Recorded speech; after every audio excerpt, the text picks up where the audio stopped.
What's up, everybody? If you're watching this video right now, then you probably watched the Ryan Hall versus BJ Penn heel hook submission at UFC 232. All I can say is, man, what a beautiful submission. And if you're anything like me, it became an obsession to think about. I think I spent about 30 minutes alone just watching total tape time of that 15-second, engagement. But that night after the fight, there was a lot of great fights. Congratulations to Amanda Nunes. But it was something I thought about after the fight. And the Ryan Hall fight, I remember laying in bed next to my wife, and I was just like, couldn't go to sleep for 3 hours. I just kept thinking about I started sweating. I was like, man, what the heck happened in that match? So it became an obsession, and I wanted to do my thoughts and my take on it. So I hope you guys enjoy the video. And I got my man Jeff, training partner, Jeff Brown, professor, or about to be professor, right? But I hope you enjoy the video, and let's get to it. An important detail for the dive to the 50-50 leg lace is that both lead legs must be the same. In this case, Hall is southpaw and Penn is orthodox. When Hall is ready to dive, he throws the lead outside leg kick, but rather than staying in southpaw, this time he brings the lead leg behind him, switching to orthodox, allowing him to dive for the opponent's leg.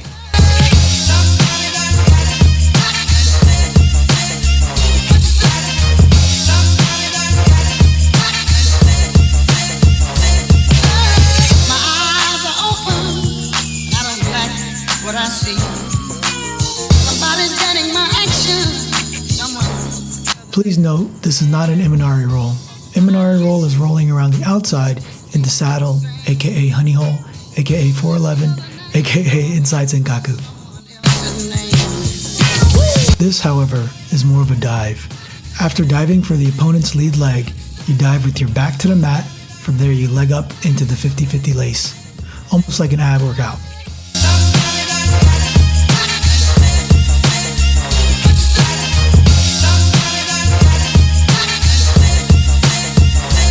Something worth noting is Hall's long legs. This allows him to hook his free leg behind his opponent's head for massive control.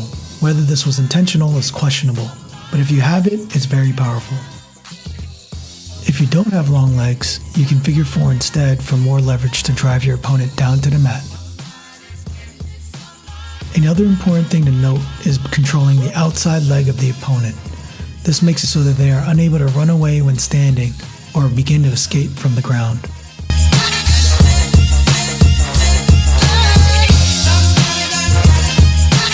When ready for the finish, let go of the opponent's free leg and gable grip the opponent's heel of the entangled leg. Turn the opponent's heel to your face and bridge with your hips. Also note, the 50-50 dive position ends on your side and not on your back. If you're on your back in 50-50, the opponent has lots of play. On your side, there's not much play.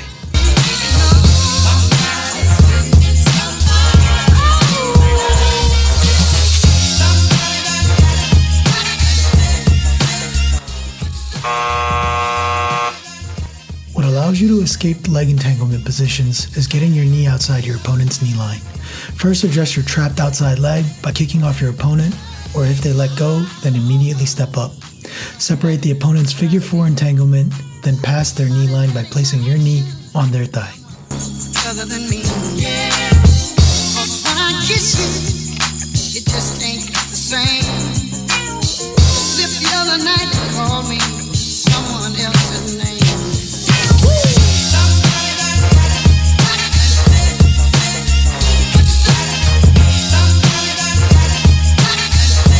If you want to avoid getting to the ground altogether after the dive, control the opponent's free leg with your outside hand and don't let them hook the back of your neck. Then crush them with knee on belly.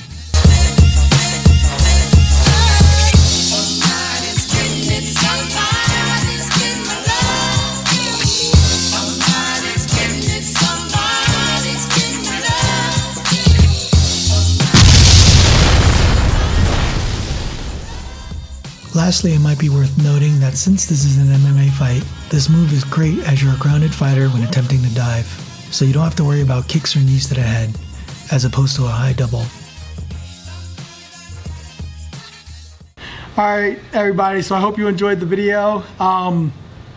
First, of course, it's a shoulda, coulda, woulda,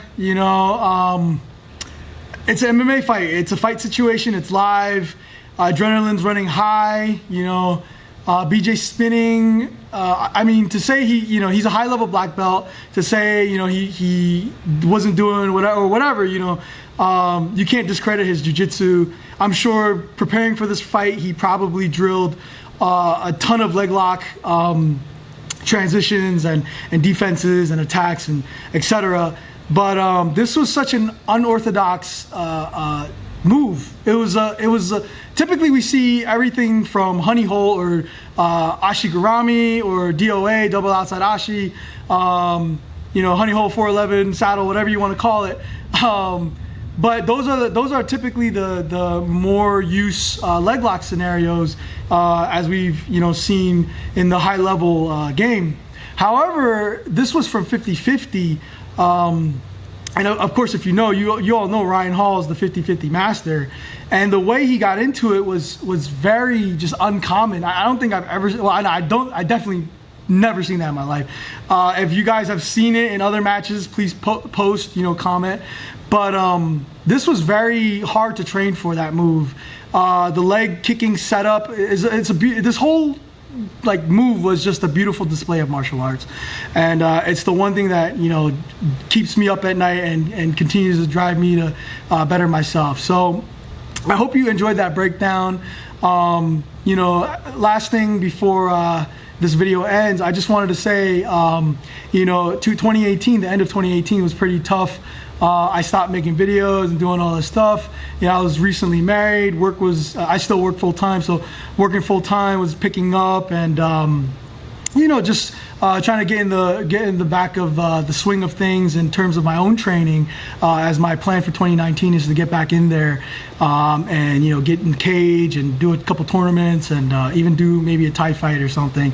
But it was just a hectic year, and now that it's 2019 and things are starting to settle down and become more consistent and schedules are consistent, one of my goals is to start making new videos and put more content out there. So this whole thing's an experiment. I want to grow this channel, and but the thing is, I need to know if people are interested and if they like what I'm putting out there. So like they say, people vote with their feet and their money, right? And in 2019, that means likes, comments, subscriptions, and all that kind of good social media stuff.